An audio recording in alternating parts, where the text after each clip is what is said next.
बेइज्जती व बिजलाली मारत बेइबादती। बंदा अल्लाह ताला फरमाएगा मेरी इज्जत और जलाल की कसम तूने इबादत क्यों की थी। बंदा कहेगा व बेइज्जतिका व बिजलालिका ला अंता अअलमु बिही मिन्नी।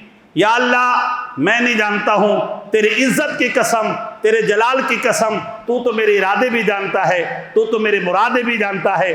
तेरे को तो पता है मैं सजदे क्यों कर रहा था, तेरे को तो पता है मैं इबादत क्यों कर रहा था। अल्लाह ताला फरमाएगा फरिश्तों मिन्नी कुन्तु आबुदुका लिवजहिका वलिदारिका। मैं तो ये चाहता था या अल्लाह तू राजी हो जा, या अल्लाह तू राजी हो जा, उसके बाद जन्नत भी मिल जाएगी, जन्नत की नेमतें भी।